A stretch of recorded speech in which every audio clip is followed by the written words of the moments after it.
आज हम डीकोडर और एनकोडर दोनों का एक ब्रीफ सा इंट्रोडक्शन लेने के बाद हम कुछ इम्प्लीमेंटेशन की तरफ जाएंगे कि किस तरीके से जो डीकोडिंग है या डीकोडर है वो यूज़ हो सकता है और हेल्पफुल हो सकता है, और किस तरीके से डीकोडर को यूज़ करते हुए हमारे पास जो सर्किट डायग्राम है वो आसानी से बन सकती है। तो decoder is a very very important topic. और जितने भी कम्बिनेशनल सर्किट्स हैं जिसका ट्रुथ टेबल बन सकता है, तो उसको हम डीकोडर के थ्रू इम्प्लीमेंट भी कर सकते हैं, पॉसिबिलिटी है ये, ठीक है। तो डीकोडर के थ्रू हमारे पास तमाम जो हमारे ट्रुथ टेबल्स हैं उनकी इम्प्लीमेंटेशन पॉसिबल होती है। तो इसका मतलब ये हुआ कि अभी तक हमने जितने भी ट्रुथ टेबल वाले क्वेश्चन किए हैं, ट्रुथ टेबल वाले क्वेश्चन हर हर कम्बिनेशन सर्किट के ट्रुथ टेबल बन सकता है, क्योंकि हर सर्किट की इनपुट होती है, उसके कॉरेस्पॉन्डिंग कोई आउटपुट होती है। तो जिन सर्किट्स की इनपुट और आउटपुट हो सकती है, तो डीकोडर उसका ट्रूथ टेबल बन सकता है। और जब अगर ट्रूथ टेबल बन सकता है तो फिर हम उसको डीकोडर के थ्रू इम्प्लीमेंट भी कर सकते हैं। डीकोडर जैसे कि हमने लास्ट टाइम भी पढ़ा था और यहाँ पर भी आप लोग देख रहे हैं कि हमने लिखा है कि डीकोडर बेसिकली क्या करता है, बाइनरी को डेसिमल में चेंज करता है। तो बाइनरी इनपुट है और डेसिमल इसकी आउटपुट होती है डीकोडर की। और बाइनरी जो इनपुट है वो n से हम शो कर रहे हैं, और डेसिमल जो आउटपुट है उसको हम 2 raised to power n से शो कर रहे हैं। और इसी तरीके से अगर n इनपुट्स और 2 की पावर n आउटपुट्स हैं, तो इसके साइज जो होगा जिसको हम लिख सकते हैं, that will be 2n cross 2 raised to power n होगा।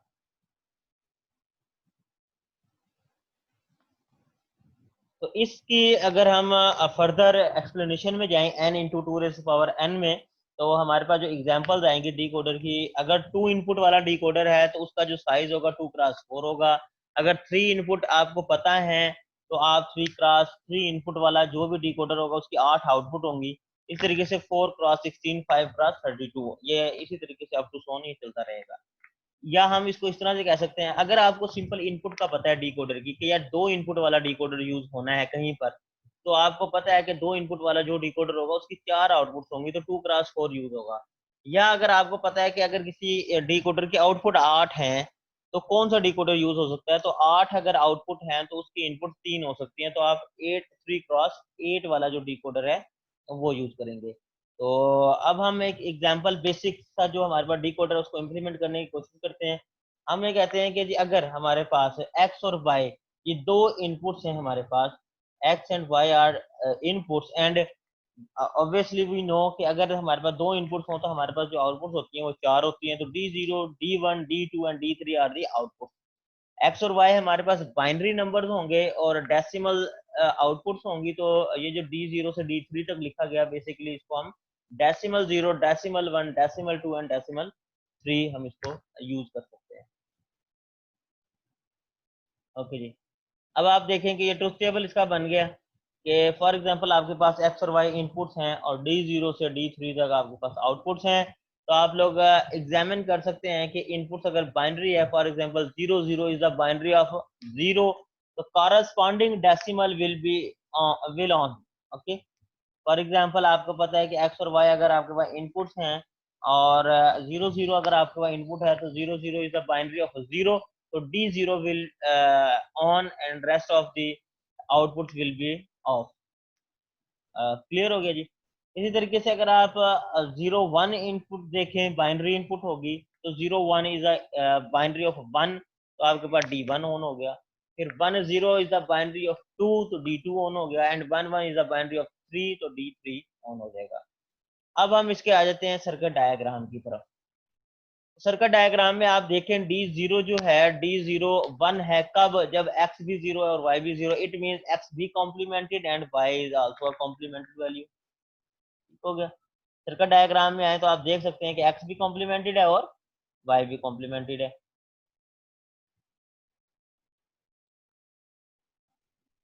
ओके, फिर अगर आप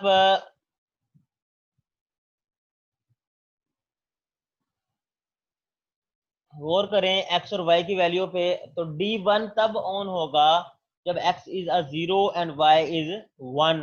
इसका मतलब है x कॉम्प्लीमेंटेड y डायरेक्ट। तो ये हमने लास्ट टाइम भी देखा कि x कॉम्प्लीमेंटेड y डायरेक्ट, फिर x डायरेक्ट है, y कॉम्प्लीमेंटेड है, फिर x and y without complimented value. और फिर हमने क्या किया कि जो पहला गेट है वो बेसिकली D0 की आउटपुट है, फिर D1 D2 एंड D3। इस तरह से अगर आप देखें तो आपको 4 output D0 D1 D2 D3 नजर आ रही हैं, 2 इनपुट x और y नजर आ रहे हैं। तो इस तरीके से अगर आप एक बॉक्स बनाएंगे तो इस बॉक्स के अंदर 2 इनपुट्स नजर आएंगी x और y, और 4 आउटपुट नजर आएंगी D0 से D3 तक। जी हारी साबित, ये भी क्लास ही हो रही है। कौन सी ऐसी क्लास है कि जो रेगुलर से हटके हो रही है और इम्पोर्टेंट है?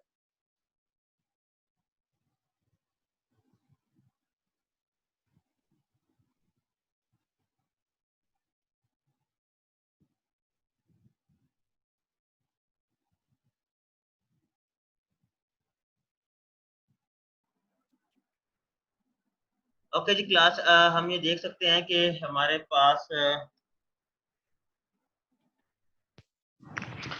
पास ये सर्किट डायग्राम इसकी बन चुकी है। अब हम इनकोडर की तरफ आते हैं। जरा इनकोडर जो है वो बिल्कुल डिकोडर के ऑपोजिट है। इनकोडर क्या करेगा, डेसिमल को बाइनरी में कर देगा। डेसिमल इसकी इनपुट होंगी, बाइनरी इसकी आउटपुट होंगी। डेसिमल हमारे पास 2 की पावर n होती है और बाइनरी हमारे पास n। तो इसका जो इनकोडर का साइज है वो 2 raise to power n cross n हो जाएगा आपके पास। तो इन इस साइज की अगर मैं एग्जांपल्स कोड करूं तो एग्जांपल इसकी क्या होंगी, 4x2, 8x3, 16x4, 32x5। तो इसमें आप इजीली इस चीज को एग्जामिन कर सकते हैं कि इनपुट्स अगर 4 हैं, obviously there will be 2 outputs. Similarly if you have 8 inputs, outputs will be 3। और अगर आपको एक चीज का पता है तो आप लोग साइज भी बता सकते हैं और दूसरी चीज भी फाइंड आउट कर सकते हैं। फॉर एग्जांपल, अगर आपको कहा जाए कि यू हैव 5 आउटपुट इनकोडर, तो 5 आउटपुट इनकोडर का मीन, इसका मतलब ये है कि you have 32 number of input. ठीक है, तो इसका मतलब 32 क्रॉस 5 का आपके पास इनकोडर है। तो इसकी अब हम फॉर एग्जांपल देखते हैं। फॉर एग्जांपल D0 पहले वाला ही अगर इनकोडर देखें 4x2, तो इसके अंदर D0 D1 D2 D3 are inputs. और अगर ये इनपुट्स हैं तो हमारे पास आउटपुट 2 होंगी, और 2 आउटपुट आपके पास एक्स एंड वाई हो गया, बाइनरी है। अब आप गौर से करें तो ये जो ट्रूथ टेबल है ये बेसिकली वही ट्रूथ टेबल है, सिर्फ इनपुट्स और आउटपुट्स के कॉलम चेंज हुए हैं। पहले ये एक्स और वाई वाला जो कॉलम था ये स्टार्ट में था, और D0 D1 D2 3 वाला एक्स और वाई के बाद में था। अब ये एक्स और वाई का बाद में आ गया आउटपुट के। तो अब आप देखें कि अगर D0 डेसिमल वैल्यू अगर 1 है, ये ऑन है 0 वाली, तो जो भी डेसिमल वैल्यू ऑन होगी उसके, बिल्कुल जी मोहम्मद याकूब से कह रहे हैं, जो भी डेसिमल वैल्यू ऑन होगी उसके कॉरेस्पॉन्डिंग बाइनरी जनरेट हो जाएगी। फॉर एग्जांपल ये 1 है तो ये 1 D0 का है, तो 0 इज अ डेसिमल वैल्यू, तो 0 का बाइनरी 2 बिट्स में क्या होगा, 0 0, तो ये 0 0 आ जाएगा। इसी तरीके से ये 1 ऑन हुआ तो इसका 1 की बाइनरी आ गई 0 1, 2 ऑन हुआ तो 1 0 2 की बाइनरी, और 3 ऑन हुआ तो 1 1 3 की बाइनरी आ गई। अब आप लोग यहाँ से इस चीज को देख सकते हैं कि अगर आपके पास एक्स और वाई 2 आउटपुट्स हैं, इनकी अगर आप लोगों ने इक्वेशन लिखनी है तो इक्वेशन ऐसे है कि एक्स को देखें कहाँ कहाँ पर 1 है, तो लास्ट 2 वैल्यूज जो एक्स की हैं वो 1 है। और ये पहली वाली सेकंड लास्ट जो वैल्यू 1 है ये किस इनपुट की वजह से 1 है? अगर आप इसके इनपुट देखें तो इसकी ये 4 इनपुट हैं, 0 0 1 0। तो ये जो इस 1 की वजह से ये आउटपुट 1 आ रही है, और ये 1 किसका है, जो D2 का 1 है। इसका मतलब है D2 पे 1 आएगा तो एक्स पर 1 आ जाएगा। बिल्कुल इसी तरीके से x पे 1 आ जाएगा अगर D3 पर भी 1 हुआ। इसका मतलब ये हुआ कि D2 पर 1 हो या D3 पर 1 हो, x की वैल्यू 1 ही रहेगी। तो इसका मतलब है वहां पर आपके पास एंड गेट लग रहे थे, यहाँ पर आपके पास अपोजिट है तो और गेट आ रहा है। तो x की जो वैल्यू आ गई वो D2 प्लस D3 करके x आ गया, और y आपके पास आप देख सकते हैं 1 एंड 3। तो D1 की वजह से आपके पास आउटपुट आ रही है और D3 की वजह से, तो y is D1 plus D3 आ गया जी। ओके जी। अब अगर आप इसका सर्किट बनाना चाहते हैं तो आपको पता है कि इनपुट्स की लाइन ड्रॉ कर लेते हैं, D0 D1 D2 D3, और x के लिए आपके पास है D2 प्लस D3, तो आपने D2 की लाइन ली, फिर D3 की और प्लस किया, तो आपके पास x वाली लाइन बन गई। इसी तरीके से आपके पास क्या हुआ कि जी y के लिए आपके पास D1 और D3 है, तो आपने क्या किया, D1 प्लस D3, और आपके पास y वाली जो है डायग्राम वो बन के जी। तो इस तरीके से आपके पास ये एनकोडर बन चुका है। अब हम चलते हैं इसके ब्लॉक डायग्राम की तरफ। तो ब्लॉक डायग्राम क्या है जी, 4x2 इनकोडर की ऐसे एक बॉक्स सा बना लेंगे हम। अगर हमने इसको यूज करना हुआ ना आगे, तो वो तो हमारे पास इंटरनल सर्किट है ना, तो ये हमारे पास एक ब्लॉक डायग्राम है जिसकी 4 इनपुट और 2 आउटपुट हैं। आपने देख लिया 4x2 इसके अंदर लिखा, आपने बता दिया दिस इज द इनकोडर। तो this is enough to represent the encoder का, ये भी काफी है। अगर आपको सर्किट डायग्राम कहा जाए कि 32x5 का इनकोडर बनाए, फिर तो आप पूरा 32x2 का इनकोडर उसकी सर्किट डायग्राम बनाएं, तो टेबल और उसके बाद सर्किट लॉजिक गेट्स के थ्रू उसको इम्प्लीमेंट करें। लेकिन अगर आपने जैसे इसको यूज करना है, तो no need to implement the encoder by using the logic gate, you just draw the encoder by the block diagram. ठीक है, तो आप इस ब्लॉक डायग्राम के थ्रू भी इसको रिप्रेजेंट कर सकते हैं। ओके जी, अब आ जाते हैं हम क्वेश्चन की तरफ, एग्जाम्पल की तरफ। पहली एग्जाम्पल ये है कि implement full adder by using D coder. अच्छा, डी कोडर के थ्रू ही इम्प्लीमेंटेशन होगी। ठीक है जी, ये जरा अपने माइंड में रखिएगा, डी कोडर के थ्रू हमने इम्प्लीमेंटेशन करनी है बस। Implementation full adder by using D coder. अब आपके पास जो डी कोडर है उसको यूज करना और आपने फुल एडर बनाना है बस, दिस इज अ क्वेश्चन। तो सबसे पहले तो हमें फुल एडर का पता हो कि फुल एडर क्या है। तो फुल एडर की 3 इनपुट्स हैं और 2 आउटपुट्स हैं। ठीक है, 3 इनपुट्स हैं एक्स वाई जी और 2 आउटपुट फंक्शन है, ये आउटपुट्स के फंक्शन है। ठीक है, तो आउटपुट के फंक्शन एक सम का फंक्शन है और एक कैरी आउट का फंक्शन है, और 3 आपके पास इनपुट्स हैं एक्स वाई और जी।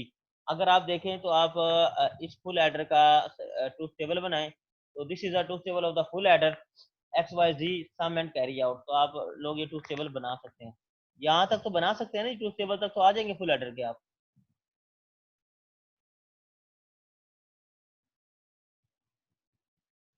जी क्लास, ट्रूथ टेबल तक तो आप लोग आ सकते हैं ना। जी, ठीक हो गई। अब जब ट्रूथ टेबल बन गया ना, अब इसकी इम्प्लीमेंटेशन की तरफ चलते हैं। सबसे पहला काम है कि आप इसकी इनपुट देखें। तो इनपुट इसकी 3 है, एक्स वाई जी। आउटपुट के कॉम्बिनेशन देखें तो 8 कॉम्बिनेशन है ऑब्वियसली, सम की 8 आउटपुट्स हैं, कैरी आउट के भी 8 ऑप्शन है, कॉम्बिनेशन है। और आउटपुट फंक्शन देखें तो 2 हैं, सम एंड कैरी आउट। अब डी कोडर हमें जो रिक्वायर है वो कौन सा रिक्वायर है इसको बनाने के लिए, तो लिखा हुआ D coder required of 3 inputs. 3 input वाला हमारे पास डी कोडर रिक्वायर है। एक बात क्लियर होगी। ओके जी, and if inputs are 3 then the outputs will be 8। हमें पता है अगर 3 इनपुट्स होंगी, n इनपुट्स हैं तो 2 raise to power n output होती हैं। तो n इज इक्वल टू 3, तो 2 raise to power 3 is equal to 8।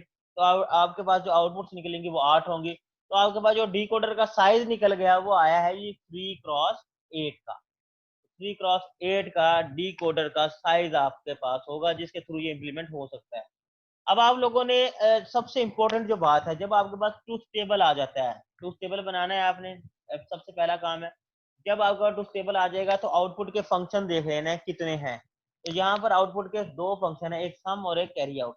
तो दोनों फंक्शन को अलग अलग ट्रीट करना है। फॉर एग्जाम्पल पहले सम को देखते हैं। तो आपने सबसे पहला जो काम करना है वो ये है कि सम की जो मिन टर्म्स हैं, जहां जहां पर वो 1 हो रहा है सम, वो लिख लेनी है। तो मैंने देखें यहीं पर लिखा हुआ है कि min terms of sum is equal to, अगर आप गौर करें तो लिखा हुआ है 1 2 4 एंड 7, 1 2 4 एंड 7। और इसी तरीके से अगर आप कैरी आउट की बात करेंगे तो कैरी आउट पे आपके पास 3 5 6 एंड 7 ये आपके पास होगा।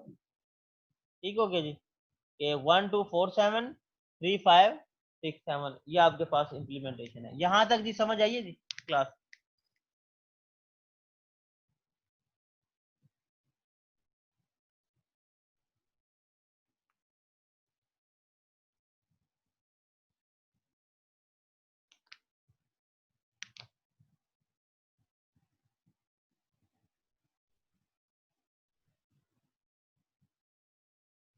ओके जी, गुड हो गया जी।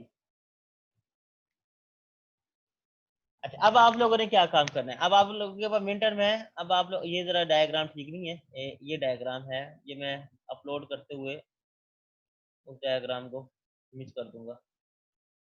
ओके जी, अब आप लोग इस डायग्राम की तरफ आ जाए जरा देखें। 3x8 का डिकोडर आपने बनाना है।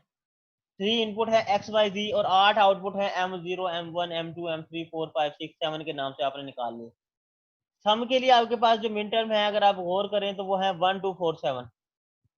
तो आपने क्या करना है, वो मिन टर्म निकालिए आपने 1 2 4 और 7। ये देखें, ये M1 है, ये M2 है, M4 और M7। ठीक है जी, हो रही है। ओके जी, 1 2 4 7 है। आपने और गेट लगाया और इसके आउटपुट को नाम दे दिया सम का। डन है जी। और गेट क्यों लगा? क्योंकि आपके पास अगर आप गौर करें कि यहाँ पर ट्रूथ टेबल पे आए, मैं कहता हूं कि सम की वैल्यू क्या है अगर M1 को आप देखें तो मिन टर्म सम के अंदर M1 की वैल्यू M0 फिर M1 M2 M3 4 5 6 7। मैं कहता हूँ सम की वैल्यू क्या है अगर आप M1 को देखें तो M1 के देखने के बाद सम की वैल्यू क्या निकलती है जी बताएं? 1 निकलती है।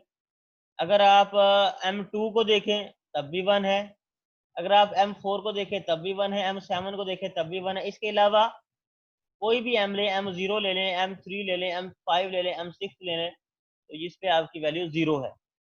तो इसका मतलब ये हुआ कि कोई एक भी अगर मिन टर्म आ जाती है तो उस मिन टर्म के कॉरेस्पॉन्डिंग आउटपुट हमेशा क्या रहेगी? बनी रहेगी। इसका मतलब ये हुआ कि जी आपके पास ये M1 हो या M2 हो या M4 हो या M7 हो, आउटपुट इज 1। तो इसका मतलब ये हुआ कि इनके दरमियान में आपने एक और गेट लगाया और और गेट के आउटपुट को आपने सम कह दिया। अब आप इसी तरीके से कैरी आउट की अगर आपने हमने देखा है तो कैरी आउट में क्या था? 3 5 6 एंड 7। तो आपने वही काम किया कि M3 की लाइन ली, फिर M5 M6 और M7 ये चारों लाइन ली और एक और गेट लगाया और उसके और गेट के आउटपुट बता दिया कैरी आउट। अब आप ये देखें कि आपके पास सम भी आ गया, कैरी आउट भी आ गया, 3 इनपुट्स आ गई। अब आप लोगों के पास ये जो डिकोडर था 3x8, इसके थ्रू आपको फुल एडर बनाना है। तो आप देखें कितना आसान हो गया। बजाय इसके कि आप फुल एडर की वो डिटेल में जाते, हाफ एडर 2 लगाते, फिर एक हाफ एडर, फिर एक्सक्लूसिव और एंड गेट, फिर एक्सक्लूसिव और एंड गेट, फिर दोनों एंड गेट पे और गेट लगता। तो इस तरीके से वो जो फुल एडर एक है वो तो बेसिक फुल एडर जरूर है, लेकिन जो वर्किंग उसकी है वही वर्किंग इसकी भी है। ये भी उसी तरीके से आपको आउटपुट देगा। यहाँ पर अगर आप फोकस करें तो देखेंगे कि आपके पास दो आउटपुट सम और कैरी आउट है। तो सम की आउटपुट और कैरी आउट की आउटपुट भी सेम उसी तरीके से आएगी जैसे आपके पास फुल एडर में आ रही थी। तो this is the implementation of a full adder. जी समझ आ गई है जी क्लास?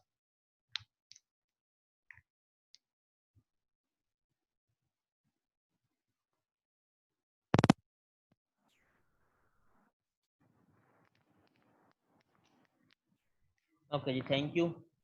चलें जी नेक्स्ट चलते हैं। अब नेक्स्ट हमारे पास जो क्वेश्चन है वो ये है, आप लोगों ने वो मेजॉरिटी गेट सर्किट पढ़ा है भाई? है, मैंने पहले भी एग्जांपल करवाई है उसको। Design a circuit diagram for a majority gate. अब वो मेजॉरिटी गेट बता रहा है क्या है, वो कहता है कि जी आउटपुट इज 1, यानी कि मेजॉरिटी गेट वो है कि जिसकी आउटपुट 1 होती है if number of ones in input are greater than the number of zeros. अगर इनपुट को देखें तो इनपुट के अंदर आपके पास अगर नंबर ऑफ वंस ज्यादा है और नंबर ऑफ वंस कम है तो आउटपुट 1 हो जाएगी। ठीक है, फॉर 3 इनपुट वेरिएबल। तो आपने ये जो डायग्राम बनानी है 3 इनपुट वेरिएबल के लिए बनानी है। इसका मतलब ये हुआ कि अगर आपको डिकोडर चाहिए तो उसको भी 3 इनपुट वाला डिकोडर चाहिए। तो आपके पास जो इसके लिए रिक्वायर्ड होगा डिकोडर वो क्या होगा? 3 इनपुट होगी तो उसके आउटपुट क्या होंगी? 8। तो 3x8 वाला। तो जी यहाँ पर अगर आप गौर करें तो आप देख सकते हैं कि आपके पास एक्स वाई जी 3 इनपुट है और फंक्शन की आउटपुट जो है एफ आउट लिख दिया मैंने, फंक्शन आउटपुट। अगर आप देखें तो आपके पास 3 इनपुट के 8 कॉम्बिनेशन बनेंगे 0 0 0 से लेके 1 1 1 तक। अब मेजॉरिटी गेट सर्किट में सबसे पहले इनपुट देखें तीनों ही 0 है, तो आपके पास नंबर ऑफ 1 तो ज्यादा नहीं है तो आउटपुट 0। दूसरे कॉम्बिनेशन में देखें तो आपके पास 0 2 हैं और 1 1 है तो आपके पास आउटपुट अगेन 0। तीसरे में भी एक ही 1 है, अगेन 0। और फिर नेक्स्ट उस पर देखें तो 0 1 1 में 2 1 हैं और एक 0 है, तो दैट्स वाई आपके पास आउटपुट 1 हो जाएगी, क्योंकि आपके पास number of 1 are greater than the number of 0। Again जी जब 4 की बाइनरी आ रही है तो 4 की बाइनरी में एक ही 1 होता है, 0 आउटपुट हो जाएगी। 5 की बाइनरी में 2 1 होते हैं, 1 0 होता है तो आउटपुट 1 हो जाएगी। 6 की बाइनरी में 2 1 होते हैं, 1 0, अगेन आउटपुट 1 हो जाएगी। 7 की बाइनरी में आपके पास 3 1 होते हैं, तो तीनों 1 के कॉरेस्पॉन्डिंग आउटपुट भी 1 हो जाएगी। अब आप देखें यहाँ पर 1 कहाँ कहाँ पर है, तो आपने देखा M3 पर, ये 3 पर है, और 5 6 7 पर, तो आपने लिख लिया 3 5 6 और 7। आपने 3x8 का ये डिकोडर बना लिया, आप लोगों को नजर आ रहा होगा। ये जो 3x8 का डिकोडर है, तो इसकी 8 आउटपुट है, M0 M1 M2 M3 M4 M5 M6 और M7। अगर आप गौर करेंगे तो यहाँ पर लिखा हुआ है M3 5 6 7, तो आपने वो लाइनें बाहर निकाली, M3 5 6 7 और गेट लगा के आपने कहा कि लो जी this is the output of a majority gate circuit. Clear है जी। वरना आपको क्या करना पड़ता है, आपको इसका के मैप बनाना पड़ता है, के मैप से मिनिमाइज फंक्शन निकालना पड़ता है और मिनिमाइज फंक्शन को इम्प्लीमेंट करना पड़ता है। और अगर आपको डिकोडर से बनाना पड़ जाए तो डिकोडर से ये बिल्कुल ही इजी क्वेश्चन है। इसका मतलब ये हुआ कि डिकोडर बहुत ही हेल्पफुल चीज है अगर आप इसको समझ लें। अब एक और एग्जांपल हम देखते हैं ताकि आप लोगों की प्रैक्टिस बन सके। एग्जांपल ये है कि आपने टूज कॉम्प्लीमेंट्री सर्किट बनाना है ऑफ 2 बिट इनपुट नंबर, ठीक है। तो 2 बिट इनपुट हैं, तो टू इनपुट्स हैं, अगर 2 बिट्स हैं अगर आपके पास इनपुट की, तो आपके पास जो डिकोडर चाहिए होगा वो भी 2 बिट वाला ही चाहिए होगा, इनपुट वाला। तो ऐसा डिकोडर जिसकी 2 बिट्स होती है इनपुट की, तो उसके आउटपुट की 4 बिट्स होती है, तो 2x4 का डिकोडर रिक्वायर्ड है। लें जी, आप इसका पहले ट्रूथ टेबल बनाए, तो एक्स और वाई इसकी इनपुट्स होंगी और D0 D1 इसके आउटपुट होंगी। 0 0 0 1 1 0 1 1 इसकी इनपुट, इसके कॉरेस्पॉन्डिंग आपने आउटपुट लिख लिए हैं। इसकी आउटपुट इसकी टूज कॉम्प्लीमेंट है, तो टूज कॉम्प्लीमेंट आप अगर सिर्फ नंबर को या एक्सप्रेशन को देखकर लिखना चाहते हैं, तो आप लोग ये इजीली जज कर सकते हैं कि आपके पास ये जो सारी चीज है ये नॉर्मली, जस्ट अ मिनट का।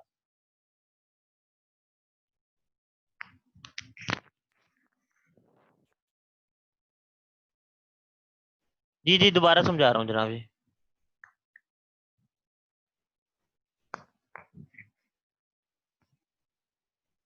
अच्छा जी, अगर आप देखें,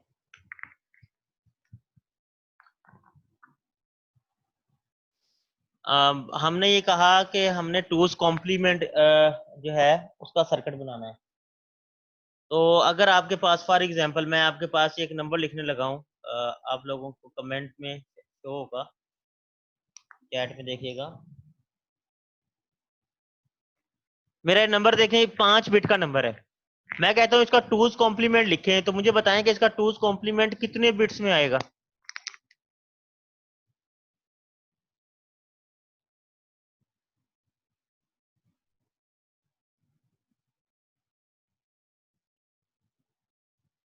जी, ये नंबर आपको चैट में नजर आ रहा होगा, मैंने एक नंबर, बाइनरी नंबर लिखा है। बिल्कुल उसामा रियाज ठीक बता रहे हैं जी। बाकी लोग बताएं जी कितने बिट्स में आएगा। मोहम्मद रजा सही है जी, ताबिश रियाज सही बता रहे हैं, 5 बिट्स में। जी 5 बिट्स में होगा ना। इसका मतलब है जितने बिट का नंबर होता है कॉम्प्लीमेंट भी उतनी बिट का ही होता है ना, कॉम्प्लीमेंट उल्टा होता है कि +5 है तो -5 हो गया, ठीक है। नॉर्मली हमारे पास कॉम्प्लीमेंट उतने ही बिट्स में हम उसको लिख सकते हैं। अच्छा, अब अगर आप यहाँ पर देखें तो आपके पास 2 बिट्स का इनपुट नंबर है, तो इसका टूज कॉम्प्लीमेंट भी 2 बिट में मैं लिखूंगा ना, इसलिए मैंने सिर्फ 2 बिट्स ली हैं, D0 D1 बस। ठीक हो गया, तो 2 आउटपुट्स मैंने लिए। तो इसके अलावा मैं कोई और नाम दे देता इसको, ए और बी कह देता, ठीक है। तो ये तो मैंने वैसे ही ताकि इसका जो बेसिक आइडिया हमने देखा है डेसिमल 0 डेसिमल 1 से, वो चेंज ना हो। जी क्लियर होगी ये बात।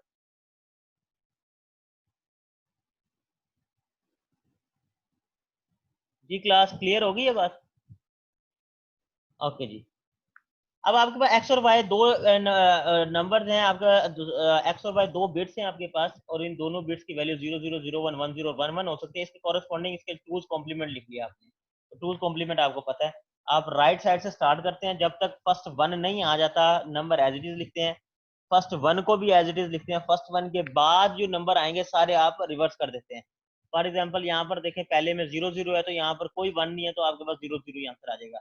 0 1, तो फर्स्ट 1 तक एज इट इज, यानी फर्स्ट 1 को भी एज इट इज लिखना है, राइट साइड से स्टार्ट करना है। तो ये पहला राइट ही 1 है, तो आपने 1 कर दिया। फिर उसके बाद तमाम नंबर कन्वर्ट बिल्कुल ऑपोजिट कर देते हैं, ठीक है। तो ये 0 है तो इसको आपने 1 कर दिया। ये है 1 0, राइट साइड से स्टार्ट हो, जब तक पहला 1 नहीं आ जाता नंबर एज इट इज लिखना है। तो ये 0 है तो आपने 0 एज इट इज लिख दिया। ये 1 है तो पहला 1 है तो पहला 1 भी एज इट इज आ गया, तो टूज कॉम्प्लीमेंट आ गया। 1 1, राइट साइड से स्टार्ट करें तो ये पहला 1 आ गया, तो पहला 1 एज इट इज आता है, उसके बाद नंबर चेंज हो जाता है, तो ये 1 है तो ये 0 हो गया। तो बहरहाल this is a quick trick कैसे आप लोग अपना टूज कॉम्प्लीमेंट लिख सकते हैं। अच्छा, अब आप लोग D0 को देखें और D1 को, तो D0 के लिए आपके पास क्या आ रहा है, 1 और 2, मिन टर्म 1 मिन टर्म 2, और D1 में आपके पास क्या आ रहा है, मिन टर्म 1 और मिन टर्म 3। तो यहाँ पर आप देखें 2x4 का आपने डिकोडर बनाया, 0 1 2 3 आप लोगों ने ये ड्रा कर लिया है, और अब 1 और 2 आपके पास, आपने देखा 1 और 2 आर गेट लगाया, आउटपुट को D0 का नाम दे दिया, 1 और 3 और गेट लगाया, आउटपुट को आपने D1 का नाम दे दिया। जी क्लास, ये हमारे पास टूज कॉम्प्लीमेंट्री सर्किट आपके पास बन गया। जी समझ आ गई है जी।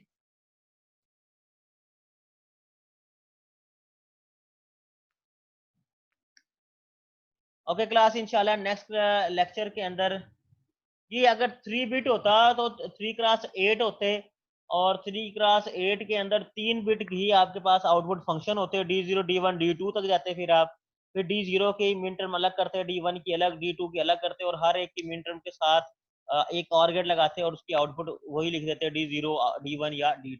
इस तरीके से आपके पास ये बन सकता है। 4x16 हो, 5x32 हो, 6x64 हो, अब आप कोई भी हो आप उसको इम्प्लीमेंट कर सकते हैं।